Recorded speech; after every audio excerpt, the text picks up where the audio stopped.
this episode, I talk about interpreting signs that your horse is showing. So, do certain signs lead us to certain interpretations, such as an actual diagnosis, or do certain signs mean one specific thing, or do they mean lots of possible specific things? Sometimes, more often than not, we need to do a bit more detective work than just one sign leading to one conclusion. And this detective work involves figuring out the underlying processes that make the signs come about, and then exploring maybe which signs are most relevant when, or more relevant at certain maybe time points or in certain contexts than others, and then checking back in over time to see what might be changing. To avoid tunnel vision, it is often helpful to view the investigative or diagnostic process as more of an untangling work in progress that we keep spiraling back round to check in on things with, rather than a linear checkbox exercise that is sort of wrapped up and done, and then we are on that one path. So I hope this episode is helpful to you, especially if you are maybe figuring out a bit of a diagnostic puzzle with your horse at the moment. And it's also not just for physical health conditions, but also if you're maybe having training difficulties, for example, to figure out maybe how does your horse learn or think, or maybe how are you doing those things as well, and what might be helpful to both of you. Hi there, I'm Lily. Welcome to the Vital Horse podcast. I'm a veterinary surgeon passionate about what our animals' behaviour can alert us to. I focus on nurturing the innate nature of animals to address the deep roots of health, well-being and vitality. Our relationship with our horses is an inextricable part of this. I am guided by what they show me. Many people say, if only they could talk, but they can tell us so much and we can communicate back. This podcast is about you being able to help your horse fully by finding out what's going on, deciding how best to help, and then doing this ethically and effectively. In this way, we can investigate and treat behavioural signs and underlying health problems, pain, or dysfunction in our horses while actually improving our relationship with them. Let's find out how.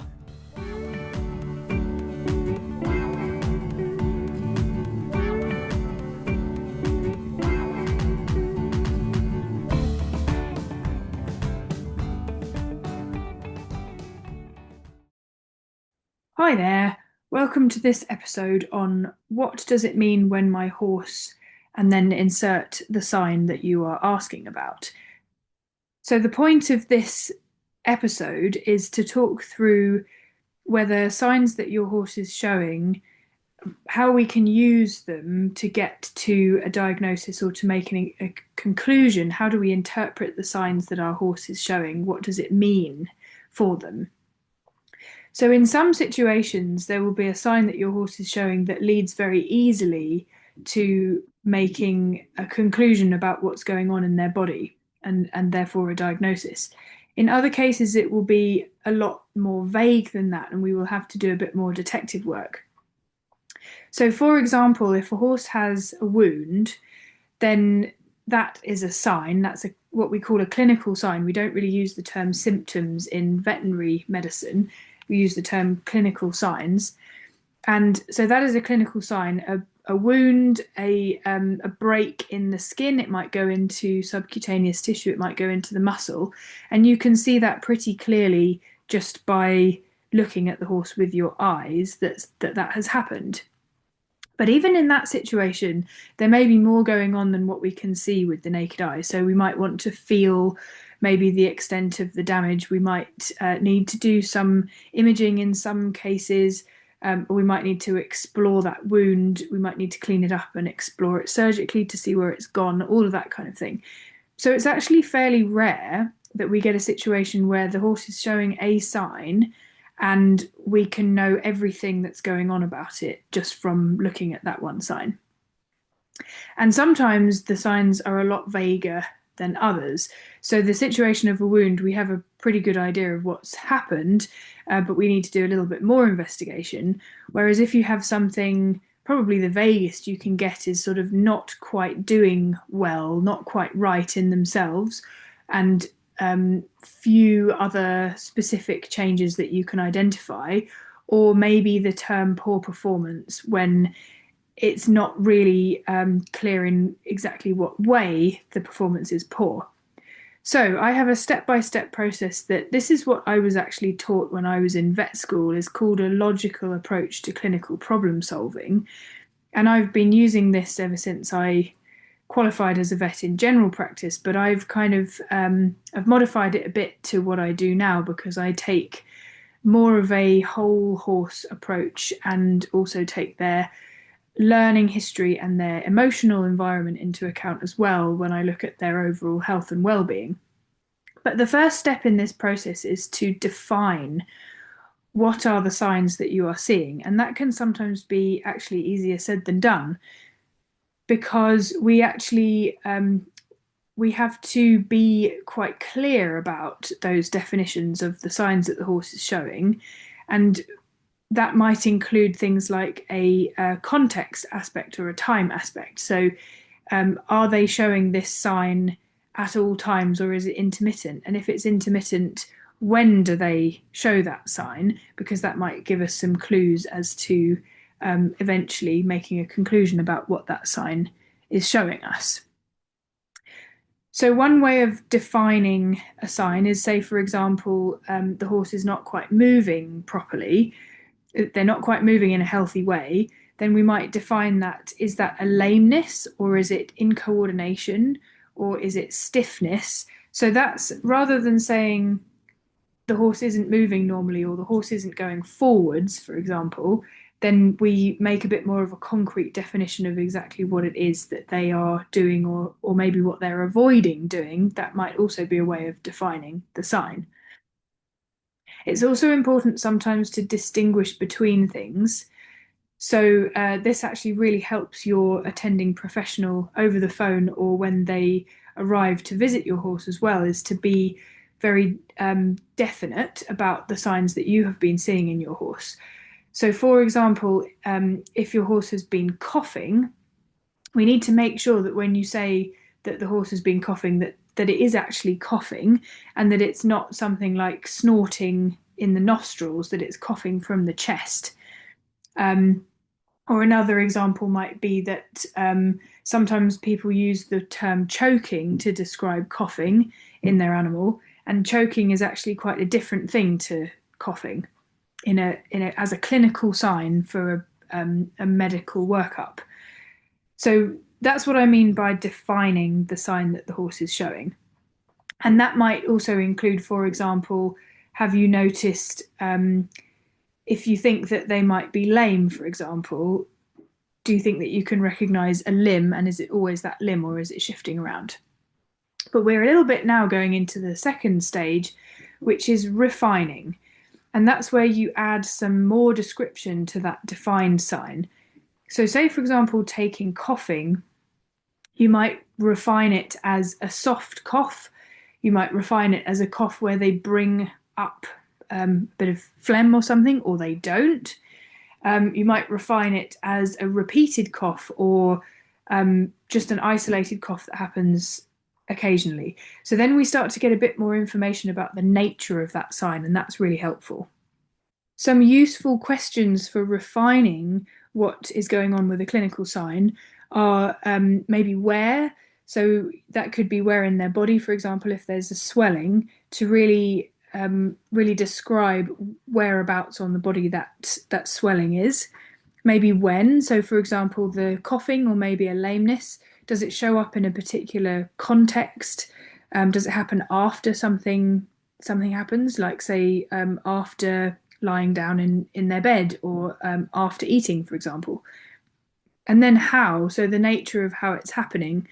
Do they perhaps, with coughing, do they perhaps cough fairly softly and gently, or does it involve their abdomen and their whole body and it looks like a large effort? So that description, if you're maybe calling a professional on over the phone, that can really help the professional to know how urgent this is, maybe what sorts of things they might need to bring with them to the visit.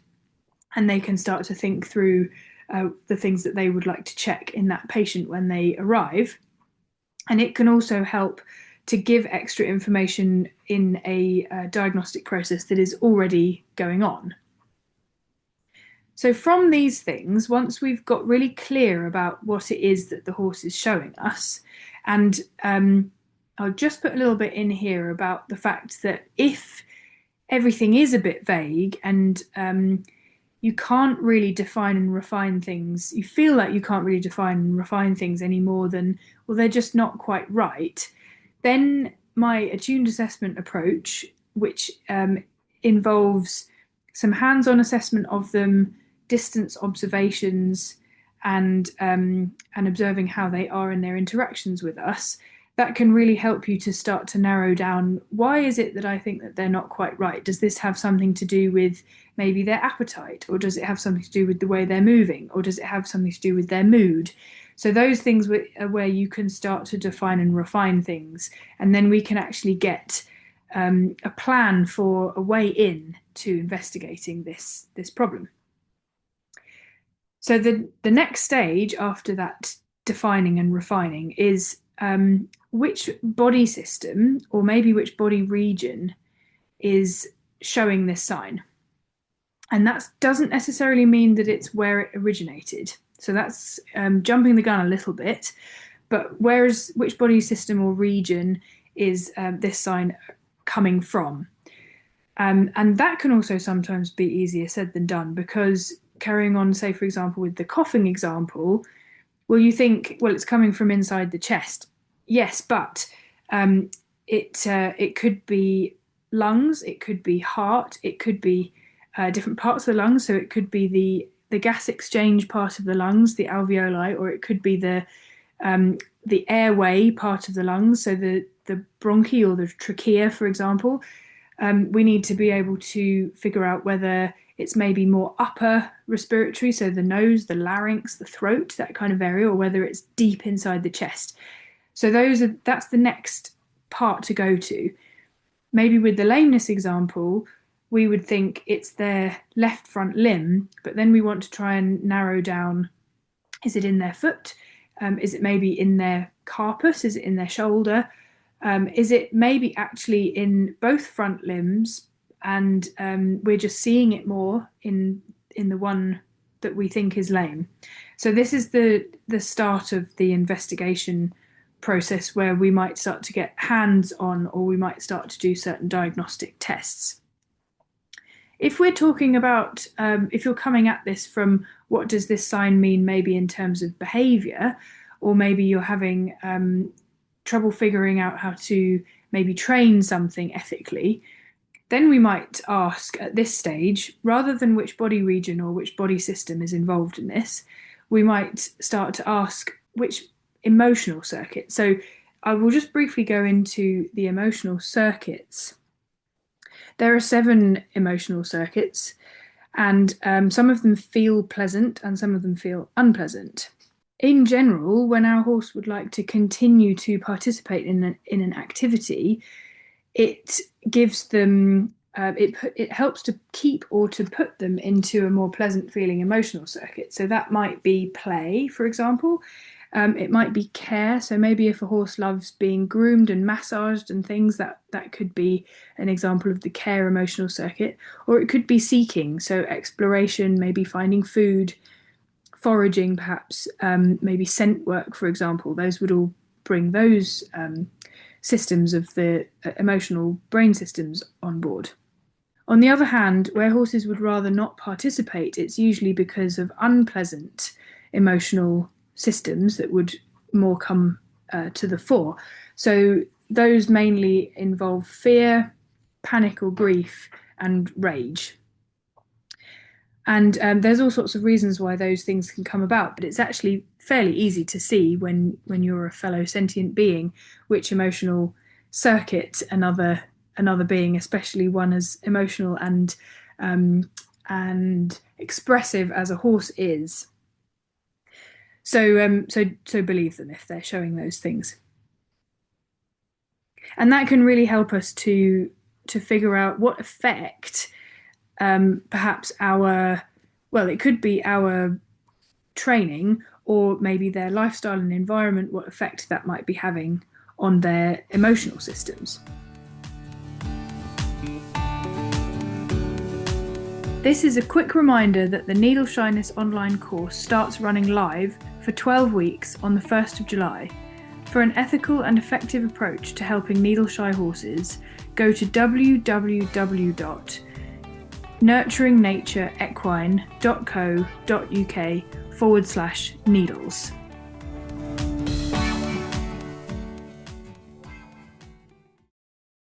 So coming back to the investigative process, we've had define the sign, we've had refine it, so maybe where, when, how is it happening.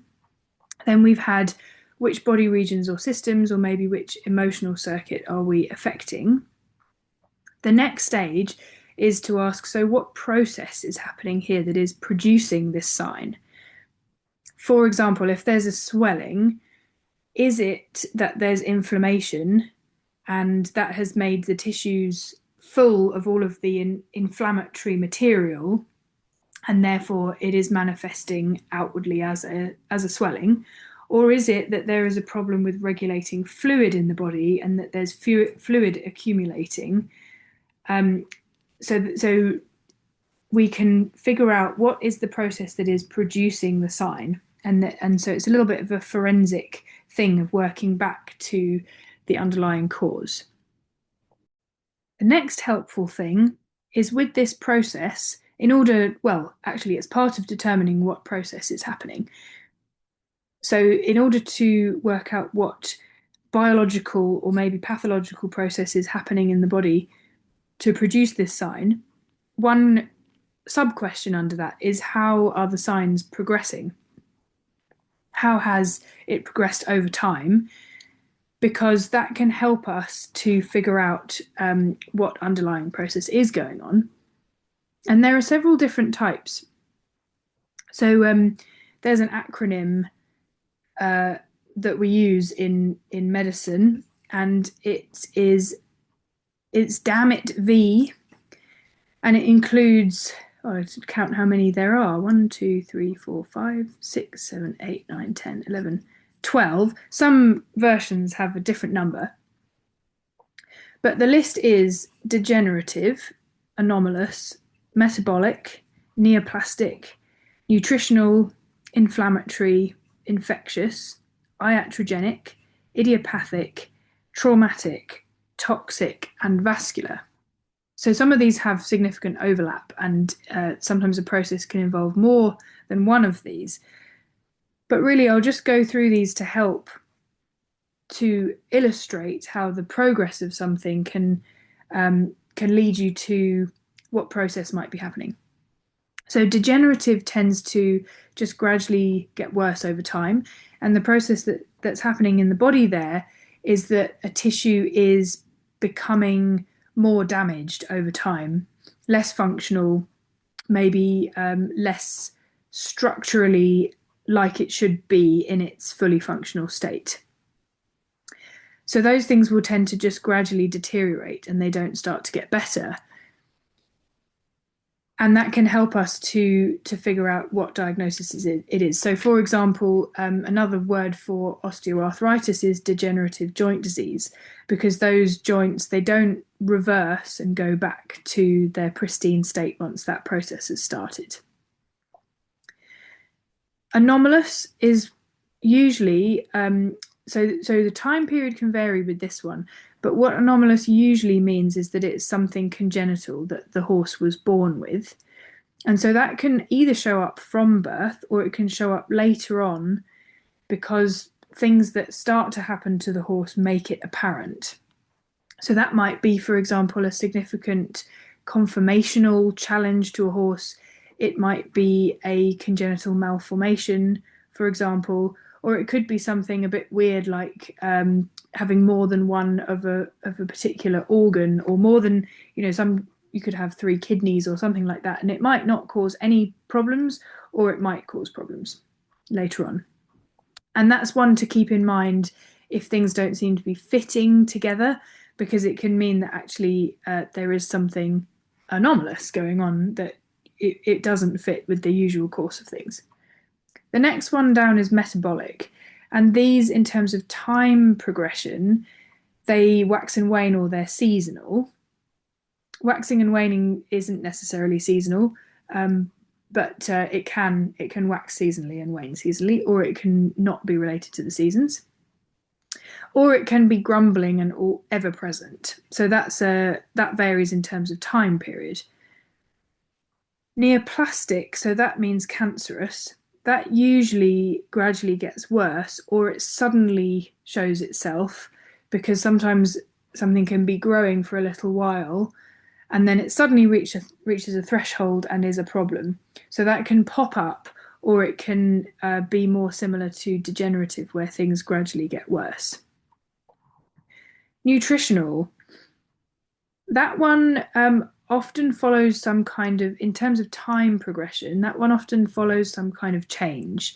And sometimes that can be delayed. So say, for example, you maybe move your horse to a different place, and maybe the pasture is different, or the forage is different, or you've changed feed is another thing, or there's been a stressor and then a problem starts to arrive after that, sometimes with a bit of a delay. Inflammatory. Now, this depends in terms of time progression, because you can have inflammation in response to, say, a trauma or an infection, which is very normal, and it's appropriate for inflammation to happen to repair the tissues. And then you might have pain and temporary dysfunction for a while, and then it settles down, and then the repair happens, and then they go back to normal. Or you can have a situation where the inflammation for some reason stays when it doesn't really need to stay, and maybe it goes a bit overboard and starts attacking the tissues too much, the animal's own tissues, not a bacterial invasion or something like that. And then it carries on, it gets worse, or it grumbles along. So infectious, in a similar way, you can have a response to an infection where they might be quite sick for a little while, they have a fever, and then they clear it and they get better. Or you can have a situation where they mostly clear it but not completely, and it still grumbles along. Or it starts to overwhelm them and they need help to get rid of that infection. They can't do it on their own, so it's getting worse over time. The two other I's, one is iatrogenic and one is idiopathic, and these are so they're not really processes going on in the body as such, so they don't so much fit like the others do. Iatrogenic really means caused by an intervention, a medical intervention that we've made. So that might be, for example, some adhesions that form after surgery causing a problem, for example. And idiopathic means we don't know what causes it yet. So it could actually be one of the other categories, we just haven't figured it out yet. But those two, they're not really a way of saying what process is happening, but they are in the acronym. Then the next one is trauma, and that tends to be bad immediately after the trauma, and then it gradually gets better. This is one that can have lots of other things involved in it. So it might have, well, it will have inflammatory involved in it. It might have infectious if an infection gets into a wound or something, for example. And then if maybe full healing isn't possible or isn't proceeding as it needs to, you might get a degenerative process starting. But generally, in terms of the progression of signs, it's bad to begin with, and it starts to get better. It might not completely resolve itself without an intervention. So in terms of how that helps you, maybe if you don't know that your horse has had a field injury, for example, the progression of their signs, if they suddenly show the signs of pain or something like that after coming in from the field, then a trauma might be more likely than something like a degenerative process, for example.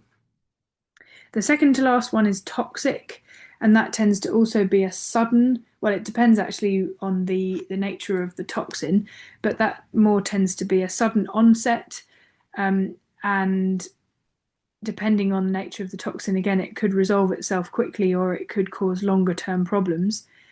This one, I think, might be more common than we think with how toxic our planet is at the moment. It's quite difficult to prove that a lot of the time at the moment. But I think maybe some insidious problems could have a toxic origin for now because low level toxic dosing could lead to grumbling problems. So I'm talking about things like pesticides, maybe certain medications that we don't really know what their side effects are, microplastics, perhaps, for example.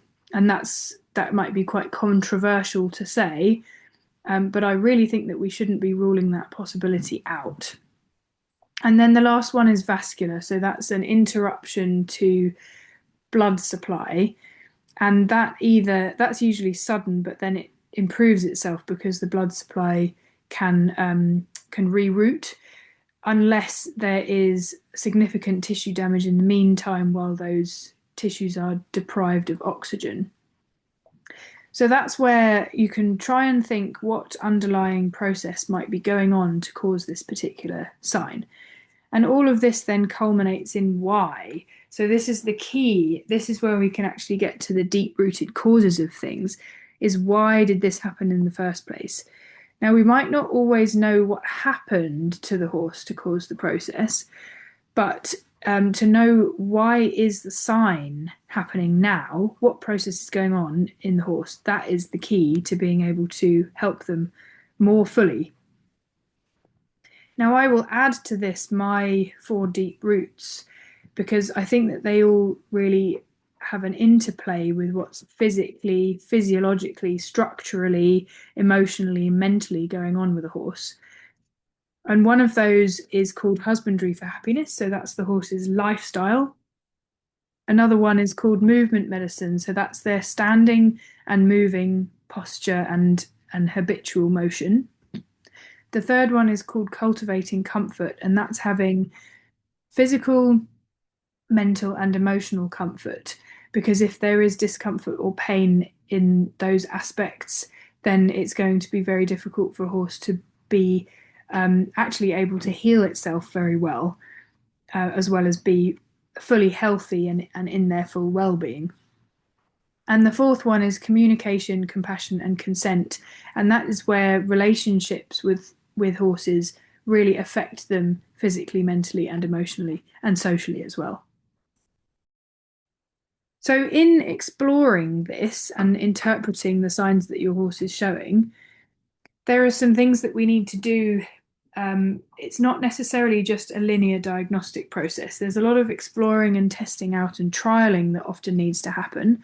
And being playful in that can be very helpful, actually, with allowing your horse to show you more how they're feeling, where they perhaps hurt, what processes are going on for them.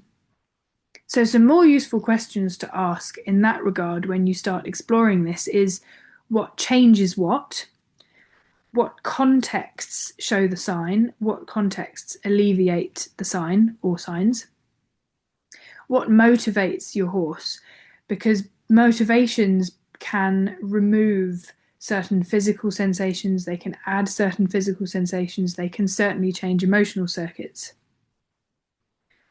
Keep going back to observing and keep going back through this process in a circle. So define, then refine which body regions or systems. Sometimes that seems like it's shifting around, and that's really useful information because it can tell us where maybe the primary problem is and where maybe compensation or secondary problems have arisen as a result of that primary problem. Maybe the primary problem resolved a long time ago and the secondary problems are the signs that we're now seeing. And when I have rehab cases in for boarding here, this is one of the things that is the most useful thing about the rehab boarding service is that I keep doing this assessment in a cyclic fashion. So I don't just see a snapshot of the horse at one moment in time on one day. I keep checking in. Well, yesterday your right shoulder was very stiff. Is that still the case today? And the day before you found it very difficult to lift your left fore, for example. Is that still the case today? So just keep circling back around and checking these things, and eventually you get a much better idea. This is my horse's pattern. These are the signs they're showing, and that can really help an attending professional with directing their diagnostics. The other thing is to give each thing you are trialing to help enough time. So if you've tried a new supplement, for example, if you've tried a change of feed, if you've tried a change of management, training strategy, exercise, maybe foot care regime, you need to give enough time to know what's going on, whether they're helping, hindering, or not doing anything. And you also need to give each individual thing enough attention if you've made lots of changes at once. Sometimes that's needed. You have to make lots of changes at once sometimes. Um, Other times it can be helpful to make one change at a time to see whether they help. But in terms of giving enough time, what I would say is that if it's not helping, you don't need to give it any more time. Sorry, if it's actively, I should clarify that, not if it's not helping. If it's making things actively worse, you don't need to give it any more time. If you've tried a foot care change, for example, a trimming change or a shoeing change, and it made your horse more sore, you don't need to keep trying that method if it's consistently making your horse more sore. Sometimes there will be cases where the helpful approach might make your horse more sore very temporarily. It should not make your horse more sore consistently every time it happens. So maybe it would the first time, for example. That's something to speak to a professional about that you trust. You don't need to keep doing things that you think make your horse worse every time you do them. Feed and supplement changes, I would generally tend, as a rule of thumb, to give about 6 weeks to see whether they're making an improvement if they're not making things worse. Training strategies should really start to help within the same session if you've hit on a good ethical training strategy. If you're trying something like a pain trial, often they might be prescribed for only sort of a week or 2 weeks. That might not be long enough to definitively say that they've worked or not. Sometimes you will need at least 4 weeks on a pain trial to say confidently whether that will work, and you would need to speak to your individual vet about the safety of doing that and maybe using different medications with lower side effect profiles if that's a concern for using them for that long. But I would definitely say to do a pain trial for at least 3 to 4 weeks, not only 1 week. You just might not see enough change in 1 week. And keep going back to observing. So, the last concept that I'm going to talk about is this concept of a differential diagnosis list, which is something that your professional, your vet will have when trying to make a diagnosis. So, trying to come to a conclusion about the signs that your horse is showing and therefore figure out what we should do about it. And what a differential diagnosis list is a few different diagnoses, so causes for the sign that it might be, and then ideally we go through and we rule in or we rule out those things on that list. Sometimes that's possible to do. Sometimes it's a bit more of a vague process than that because there isn't a test that rules it in or rules it out for certain. So sometimes we are going with response to treatment or management to help us retrospectively confirm our diagnosis. I got some sage advice from my clinical tutor at vet school, and that is if it's not on your list of differential diagnoses, then you won't diagnose it. And I could clearly see what she was talking about then, but it wasn't until I'd been in practice for a few years until I suddenly thought, oh my goodness, if it's not on your list of differential diagnoses, you won't diagnose it. As if it was some new revelation. So, the revelation that I had was when our list is quite small and we're not willing to add to it as time goes by, then we reach this stage of stagnation in an investigation where we don't really know where to go next. We think that we maybe made a diagnosis, but they're not responding to management or treatment in the way that we would expect with that diagnosis. So the thing to keep in mind is if we're not getting to the bottom of it, it might be because we haven't been thinking broad enough. We maybe haven't been thinking deep enough. Going deeper could mean thinking, maybe considering why this process came about in the first place, and therefore perhaps what other spin-off processes might be going on from our perhaps correct diagnosis, or that maybe our treatment for this correct diagnosis is not actually truly addressing the deeper cause for that diagnosis.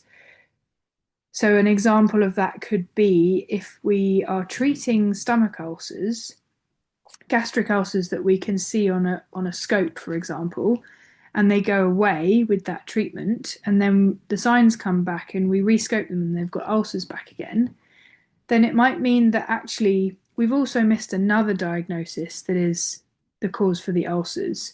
So, for example, a musculoskeletal source of pain is quite a common thing with ulcers coming back, or that their lifestyle isn't serving them and is giving them ulcers. So that's what I mean by going deeper. Going broader could mean considering wider possible diagnoses than the ones that were on the original list. And that might include some investigations or tests that could be in some other professional's scope of practice.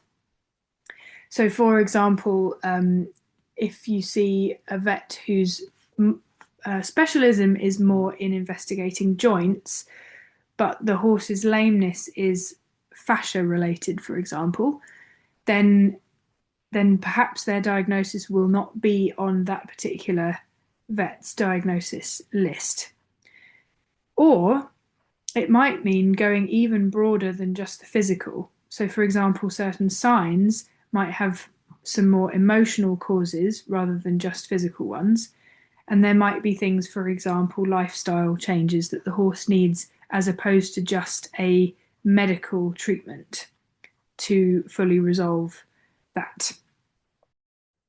So I hope that helps you if you're wondering, what does it mean when my horse does something or other? Or if you are in an investigation or a diagnostic process that it feels maybe a bit frustrating, or maybe is not quite fully getting to the bottom of your horse's signs, or that you do think that you've got to the bottom of it, but they're not resolving as you thought that they probably should. If you'd like to learn more about my approach, I teach this in my online workshop on attuned assessment. And there is a May to June workshop coming up. So if you're listening to this just after this podcast has been released, it is starting on Wednesday, the 28th of May. That's when the first live Zoom Q&A call is. All of the online webinars and video material that come with the course are already uploaded. If you sign up, then they are there in the member area, and some PDF guides as well included. We have 3 live Zoom Q&A calls every 2 weeks from the 28th of May. You will have access to the recordings if you sign up. So even if you miss the first one, then you can sign up to the recording. If you're listening to this a long time after it's released, then check out the website to see the next upcoming online workshop dates. And that will be at www.nurturingnatureequine.co.uk/attune, and I will put that link also in the show notes. See you soon.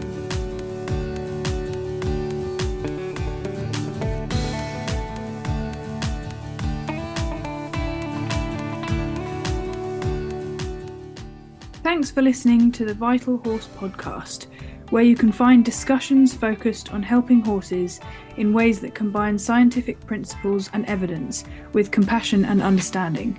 Do subscribe if this content has rung true for you. To work with me in a way that honours both head and heart, check out my online and in-person offerings at www.nurturingnatureequine.co.uk. If you are facing problems or are trying to answer questions with your horse, remember that physical, mental and emotional well-being are inextricably interconnected, that there is a wisdom to nature and to the body that we can assist, and that cultivating meaningful relationships with our animal companions holds an important key to the well-being of all of us. Deep awareness and a compassionate process will enable us to find sustainable, ethical solutions. See you for the next episode and look forward to working with you too.